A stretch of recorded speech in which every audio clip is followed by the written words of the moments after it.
ఓం శ్రీ మాత్రే నమః ఛానల్లోకి స్వాగతమండి. కార్తీక పౌర్ణమి రోజు ఈ ఒక్క కాయను దానం చేస్తే చాలు భూమిని ఇల్లును కొంటారు, అపర కుబేరులవుతారు. అయితే కార్తీక పౌర్ణమికి ఉన్నటువంటి విశిష్టత ఏంటి? ఆ రోజు మీరు ఏ కాయను దానం చేయటం వల్ల ఆర్థికంగా వృద్ధిని చూస్తారు అనే పూర్తి వివరాలను ఈరోజు ఈ వీడియోలో వివరంగా తెలుసుకుందాం. వీడియోలోకి వెళ్లే ముందు మా చిన్న రిక్వెస్ట్ ఏంటంటే, ఇంతకు ముందు కనుక మా ఛానల్ని మీరు సబ్స్క్రైబ్ చేసుకోనట్లయితే సబ్స్క్రైబ్ చేసుకోండి. అలాగే పక్కనే ఉన్న గంట సింబల్ మీద ఆల్ అప్డేట్స్ ని క్లిక్ చేయండి. అప్పుడే మేము అప్లోడ్ చేసే ప్రతి వీడియోకి మీకు నోటిఫికేషన్ అనేది వస్తుంది. ఇక వివరాల్లోకి వెళ్తే కనుక, కార్తీక శుద్ధ పౌర్ణమి అంటే కార్తీక మాసంలో శుక్లపక్షంలో పౌర్ణమి తిథి కలిగిన 15వ రోజు. కార్తీక మాసంలో పౌర్ణమి రోజు చాలా పవిత్రమైందిగా భావిస్తూ ఉంటారు. ఈ కార్తీక పౌర్ణమి అనేది శివకేశవులిద్దరికీ కూడా ఇష్టమైన రోజు. అన్ని మాసాల్లో కార్తీక మాసానికి ఒక ప్రత్యేకత ఉంది. శివునికి, విష్ణువుకు ఇద్దరికీ కూడా ఎంతో ఇష్టమైన మాసం కాబట్టి వారిద్దరినీ ఈ మాసంలో కొలిచినట్లయితే కనుక మీరు శివానుగ్రహం అలాగే విష్ణు అనుగ్రహం పొందటానికి ఈ మాసం చాలా గొప్పదని చెప్పుకోవాలి. అయితే కార్తీక మాసంలో ముఖ్యంగా కార్తీక పౌర్ణమి రోజు అత్యంత మహిమాన్వితమైందని పురాణాలు చెబుతున్నాయి. ఈ పౌర్ణమి రోజున శివాలయాల్లో రుద్రాభిషేకం చేయించిన వారికి సకల సంపదలు దరిచేరుతాయి. మహిళలు తమ సౌభాగ్యం కోసం పసుపు, కుంకుమ, పుష్పం, తాంబూలాలతో పాటు కార్తీక పురాణ పుస్తకాలను దానంగా ఇవ్వటం చాలా మంచిది. దేవాలయాల్లో సహస్రలింగార్చన, మహాలింగార్చనలు చేసిన వారికి సర్వశుభాలు ప్రాప్తిస్తాయని పురాణ వచనం. ఈరోజు దీపారాధనకు విశేషమైన ప్రాముఖ్యత ఉంది. శివ, విష్ణు దేవాలయాలు రెండింటా కూడా దీపాలు వెలిగిస్తారు. కార్తీక మాసం అంతా కూడా స్నాన, దాన, జప, ఉపవాసాలు చేస్తే మంచిదని ధర్మశాస్త్ర గ్రంథాలు చెబుతున్నాయి. అలా చేయటం కుదరని వారు ఏకాదశి, ద్వాదశి, చతుర్దశి పౌర్ణమి రోజుల్లో ఈ నాలుగింటిలో ఏదో ఒక దాన్ని ఆచరించినా కాని సరిపోతుంది. అందుకు కూడా శక్తి లేని వారు పౌర్ణమి నాడు శివాలయంలో దీపం వెలిగించినా కాని పౌండరీక యజ్ఞం చేసినంత ఫలం లభిస్తుందని ప్రతీతి. అదే కార్తీక పౌర్ణమి ప్రాశస్త్యం.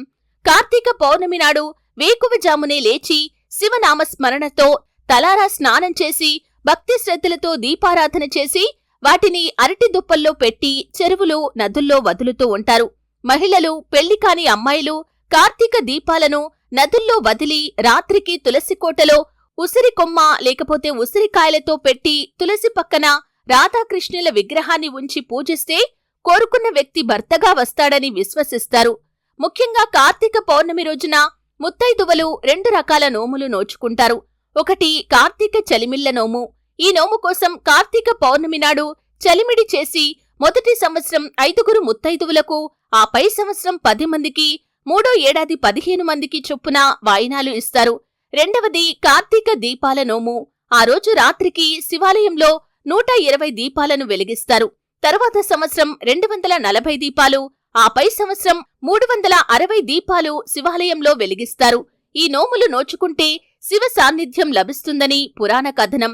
ఇంకా కార్తీక పౌర్ణమి నాడు నమకచమక మహన్యాసక పూర్వక ఏకాదశ రుద్రాభిషేకం చేస్తే శివుడు ప్రసన్నుడవుతాడని పురాణాలు చెబుతున్నాయి. ఆ రోజున ఉసిరికాయ దానం చేస్తే దారిద్ర్యం తొలగిపోతుంది.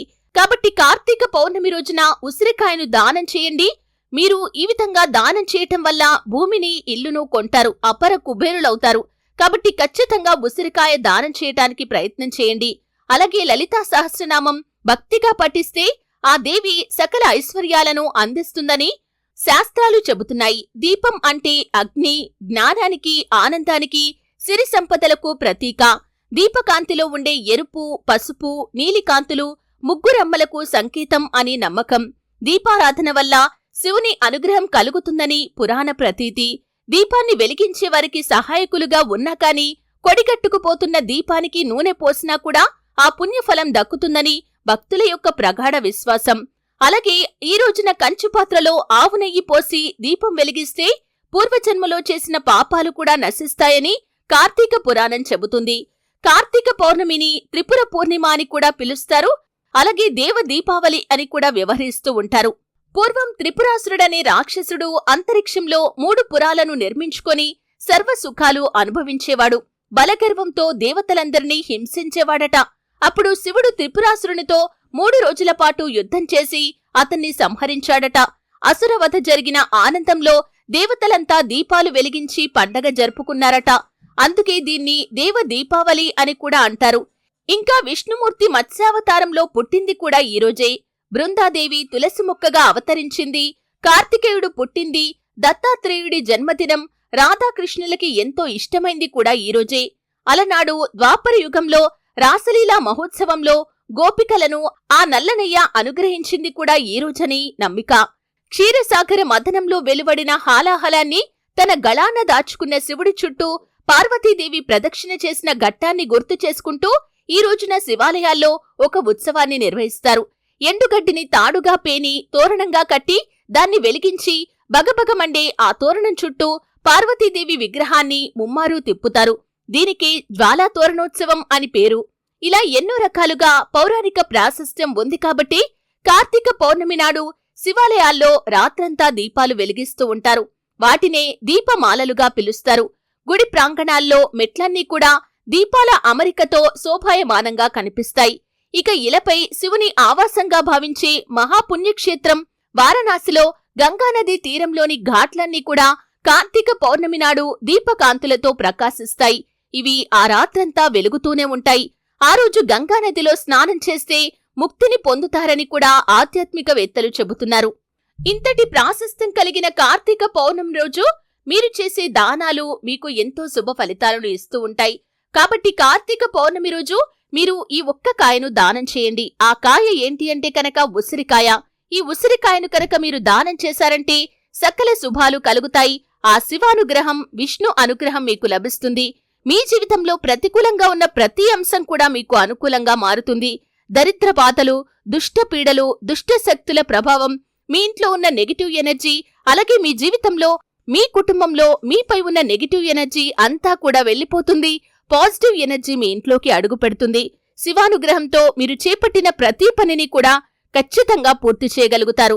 ఎన్నో రోజులుగా గృహాన్ని నిర్మించుకోవాలని కానీ, లేకపోతే భూమిని కొనుగోలు చేయాలని కానీ, లేకపోతే ఏదైనా కట్టిన గృహాన్ని కొనుగోలు చేయాలని కానీ భావించేవారు ఈ కార్తీక పౌర్ణమి రోజు మీరు కనుక ఉసిరికాయను దానం చేశారంటే సకల శుభాలు మీకు కలుగుతాయి. భూమిని కొనుగోలు చేస్తారు, గృహాన్ని కొనుగోలు చేస్తారు, అలాగే గృహ నిర్మాణ పనులు కూడా మొదలు పెడతారు. అలాగే ఆర్థిక సమస్యలు, అప్పుల బాధలు, మీ జీవితంలో ఉన్న ప్రతి సమస్యకి కూడా పరిష్కారం లభిస్తుంది. ఎందుకంటే ఆ శివానుగ్రహం మీకు లభిస్తుంది కాబట్టి ఖచ్చితంగా ఈ కార్తీక పౌర్ణమి రోజు మీరు ఏవైతే ఆచరించాల్సిన నియమాలు ఉన్నాయో అవన్నీ కూడా ఖచ్చితంగా ఆచరించాలి. వీలైతే కనుక మీ ఆరోగ్యం సహకరిస్తే కనుక ఉపవాసం ఉండండి.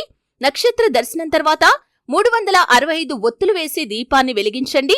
అలాగే ఆ రోజు కనుక మీరు ఉసిరికాయను దానం చేశారంటే అపర కుబేరులవటం ఖాయం. శివానుగ్రహం, విష్ణు అనుగ్రహం మీకు ఖచ్చితంగా లభిస్తుంది.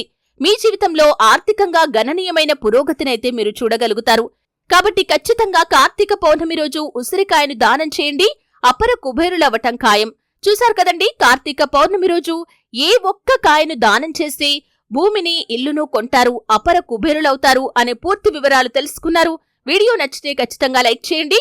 మరిన్ని మంచి మంచి వీడియోల కోసం ఇప్పుడే మా ఛానల్ని సబ్స్క్రైబ్ చేసుకోండి.